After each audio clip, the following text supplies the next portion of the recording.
Desiree, aka Mama Friendly, and I do all sorts of videos on my channel, from cooking videos to planner videos, vlogs, hauls, homeschool videos with a Disney twist, a little bit of everything. So if any of that sounds like fun to you, I hope you'll subscribe and join me on my YouTube adventure. Today's video is a collab, and it's hosted by my friends Melissa at I'm Merely Melissa and Christy at Christy's Farmhouse. I'm going to have both their channels linked down below, and I'm also going to link the playlist for the collab so that once you finish watching my video, you can see what all my friends made as well. This has been an ongoing monthly collab all year long, and every month has had a different theme. This month we're doing Thanksgiving recipes.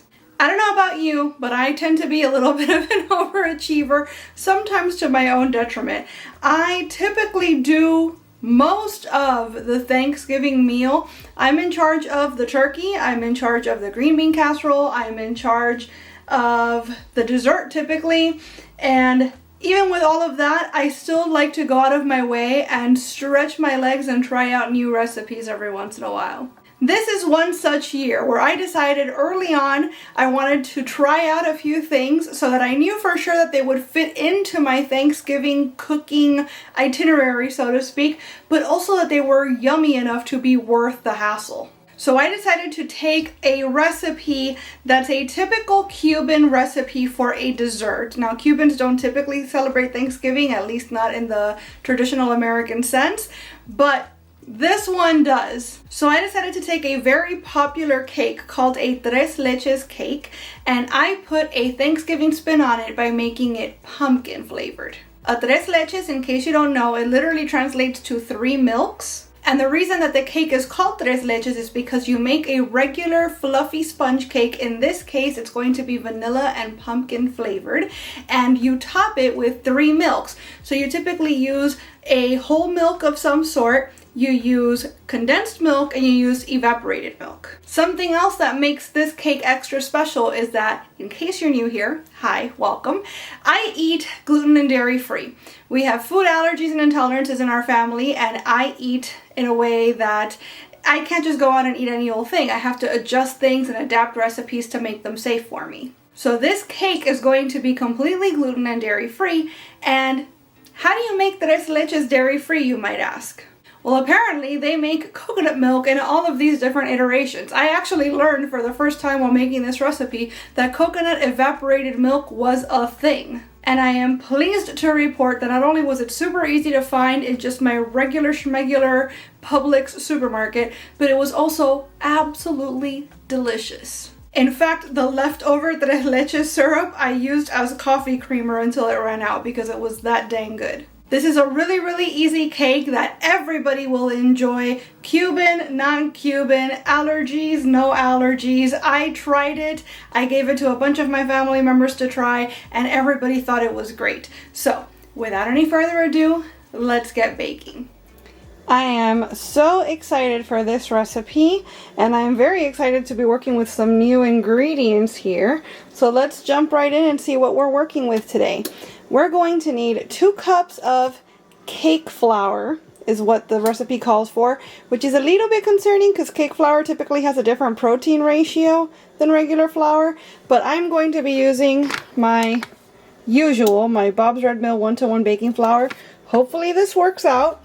So 2 cups of that, 2 teaspoons of baking powder, and half a teaspoon of baking soda, 3/4 teaspoon of salt, 5 large eggs separated. So we're going to be separating the yolk from the white. We're going to be needing 2 cups of sugar. That's a lot of sugar. 2 teaspoons of vanilla extract, 2 tablespoons of bourbon. Now, I don't have bourbon in the house, and I wasn't about to buy a bottle just for this recipe, so I'm going to omit that. But if you would like to add bourbon, you're going to need 2 tablespoons here, and you're also going to need another 2 tablespoons for the Tres Leches syrup.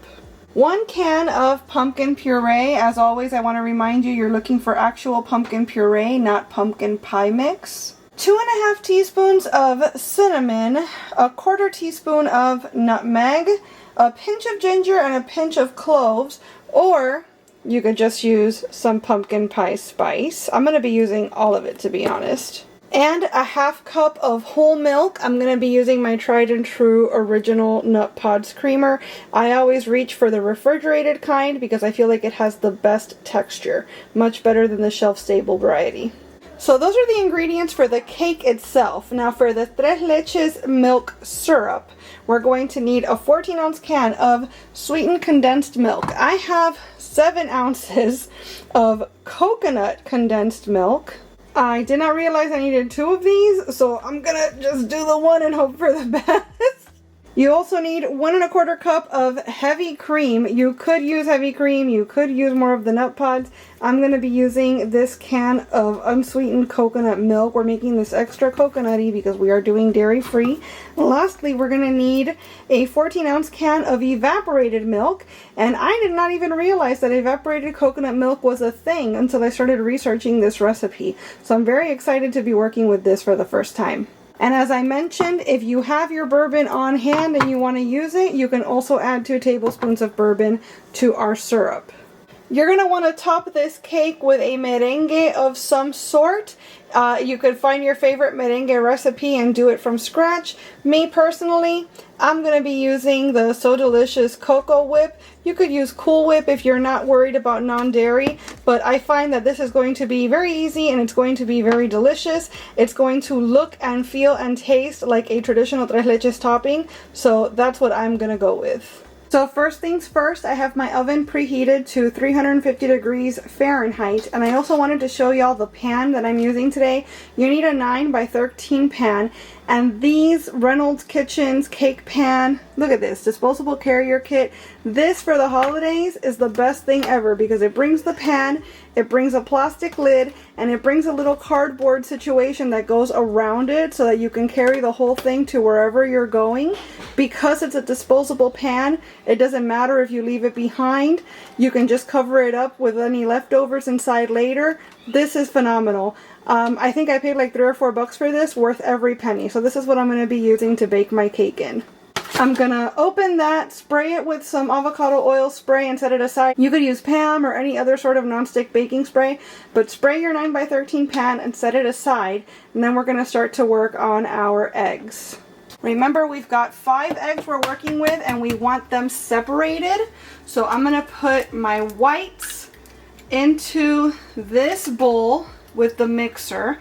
You need to be super, super careful not to get any yolk in here, because if you do get yolk in it, then the whites are not going to stiffen up the way you want them to. The fat is going to keep the proteins from doing their pro thing. It wouldn't be me if I couldn't get a pun in there somewhere, guys. So I'm going to put the whites in here and the yolks in this other bowl where I'm going to mix the rest of my batter. I swear I only bring the stand mixer out when I'm working with egg whites. I don't see a need for it any other time, but beating egg whites is such a pain in the booty otherwise that this is honestly what this machine is made for. The last time I made a cake using this method, where I had to beat the whites first and then fold them into the rest of the batter, the cake ended up deflating hardcore, and it was basically ruined. Like, it was not usable as a cake. As a matter of fact, I was going to share that recipe on the channel, and I ended up scrapping the whole thing because it didn't make sense to me to share how to make this cake recipe with you, knowing that I could not make the cake the way it was intended. So hopefully we don't have a repeat of that today. So what I'm going to do now is that I'm going to beat the whites until they're very foamy and frothy. So I don't actually have to beat them to stiff peaks, but I do want them to kind of get more voluminous, I guess. And in this bowl, I'm going to cream the egg yolks, the sugar, and the vanilla extract. It says to use an electric mixer. I'm just going to do it by hand. If you were going to use the 2 tablespoons of bourbon in your cake, now would be the time to add that in as well.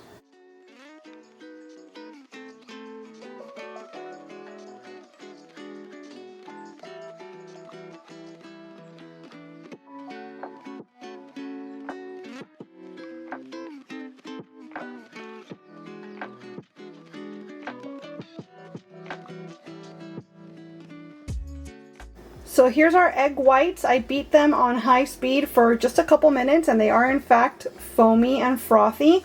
Here is my sugar, egg yolks, and vanilla. And now we're going to continue to add more stuff into this bowl. So make sure your bowl is large enough to hold all of your cake batter because everything is going to end up here. Next thing I want to do is add in the milk and the pumpkin puree. So I know for the pumpkin I need the whole can. So we're going to grab a spatula and we're going to throw all that in there. That should help because there's barely enough yolk to deal with all this sugar, so we could definitely use more wet ingredients right now. Okay, I'm going to use the spatula to finish mixing everything, so let me retire my spoon. And we needed a 1/2 cup of whole milk, or in our case the nut pods. So let's put this in there as well. This is a 1/4 cup measuring cup, so I'm going to put 2 of those. Here we go. Give this a nice mix. Okay, so this has definitely loosened things up a lot. And now we're going to put our dry ingredients into this bowl as well. Okay, so I feel confident now that all of our liquid ingredients are nice and incorporated. That color is just amazing. Look at that. Very pumpkin. Let's get our flour. We need 2 cups of this. I'm going to get a different measuring cup because the other one is wet.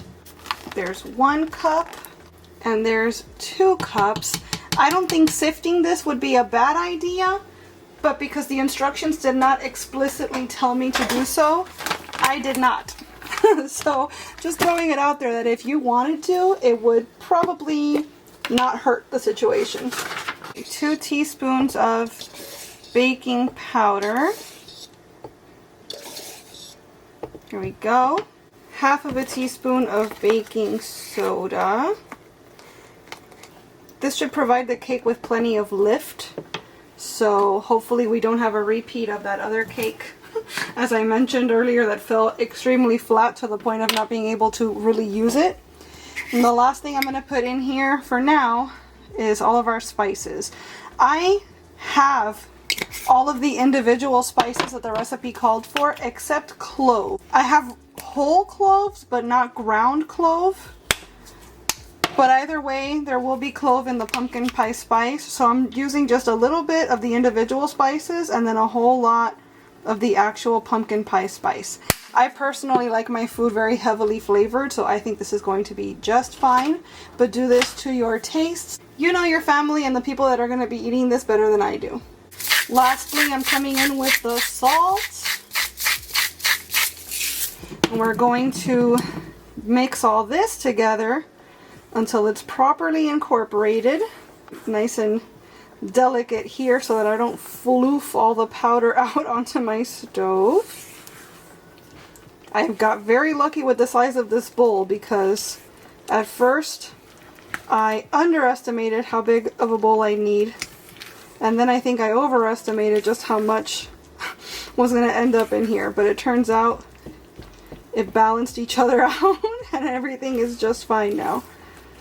Trying to mix everything delicately, but also make sure that I'm not leaving any like clumps of flour. Again, sifting would have helped with that, but I was not told to do it and therefore I did not do it. That's the problem with me following a recipe, is that I either follow it to the letter or not at all. So we've got that handled. All that looks nice and incorporated. The last thing we want to do now is incorporate our egg whites. Our nice floofy egg whites that seem to want to come out of here like in one piece basically. So I'm gonna incorporate that first half a little bit gently, trying not to knock too much air out of those eggs because I'm sure we meant to do all this for a reason. But I also don't want to leave like obvious streaks of egg white in here. Yeah, now I'm starting to wonder if I did need a bigger bowl after all. I guess really the advice here is always go for the biggest possible bowl. You can't go wrong with too big a bowl. Okay, that looks pretty good. We put the rest of the egg white in there. Bloop. And once this is all properly incorporated, we can put our batter into our awaiting pan and into our awaiting oven, which is, as I mentioned, already at 350 degrees Fahrenheit. And we're going to bake this cake for 40 minutes, or until a toothpick comes out clean when you poke the center.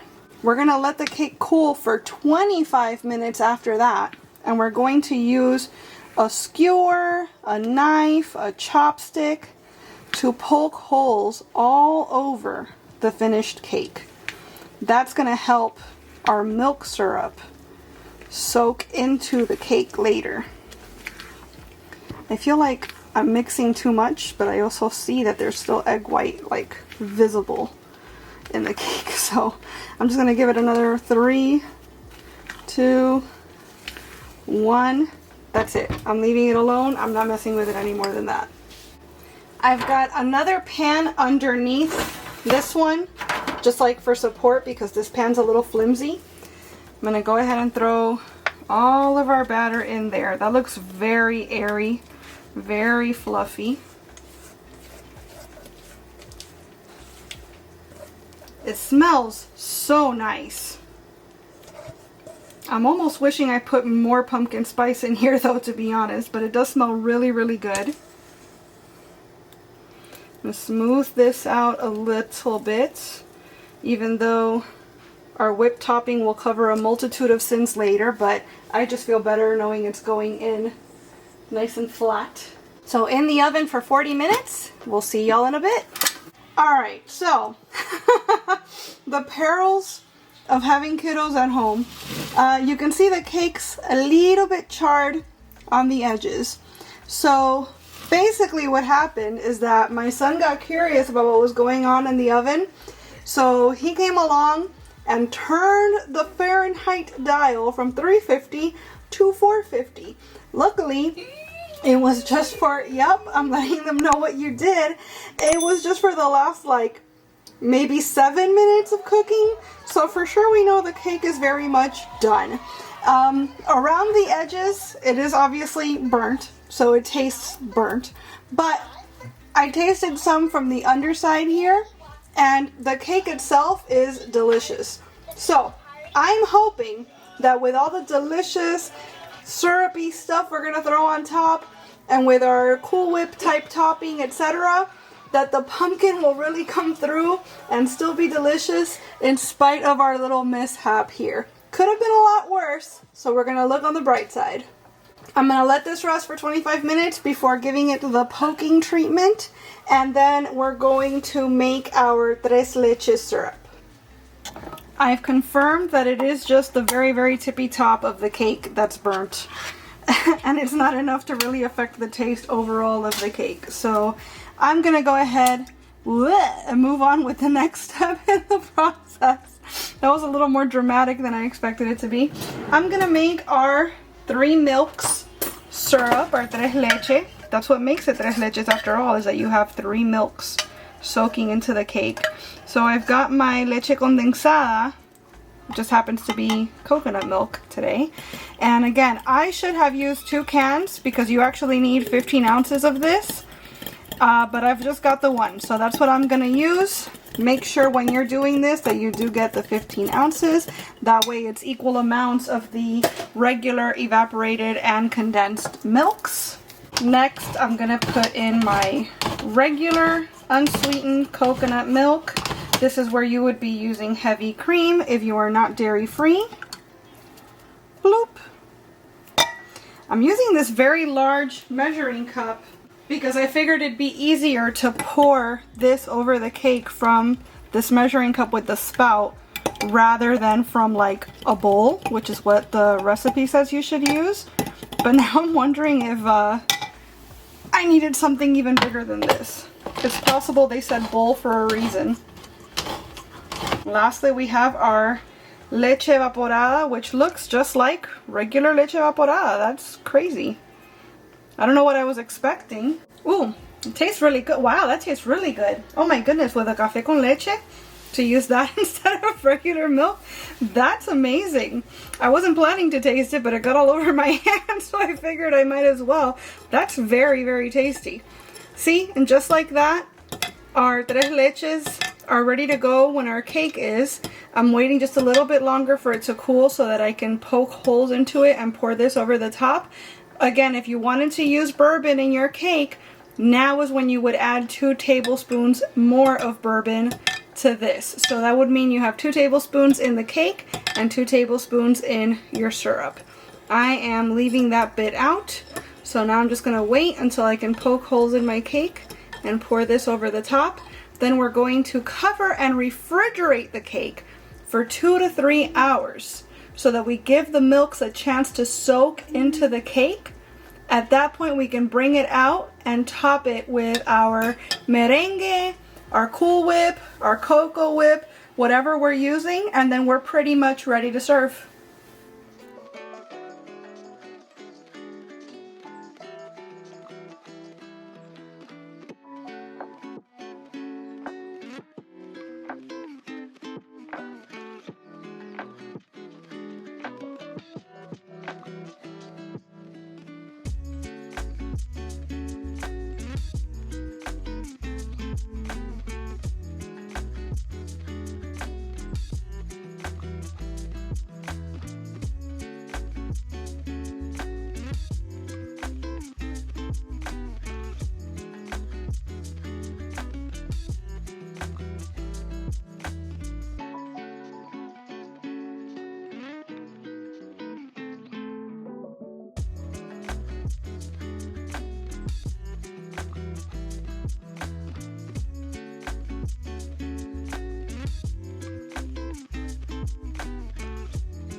Alright friends, that's going to do it for my pumpkin tres leches. I really hope that you will try this recipe because I am certain you are going to absolutely love it. And the great thing about it is that you can prepare it all the day before and leave it overnight in the fridge to set up so that it's one less thing on your plate when you're trying to juggle everything and cook on actual Thanksgiving Day.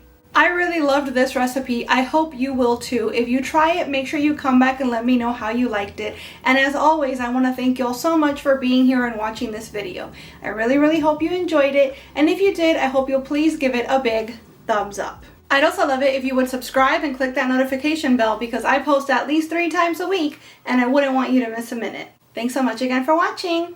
Hasta la próxima!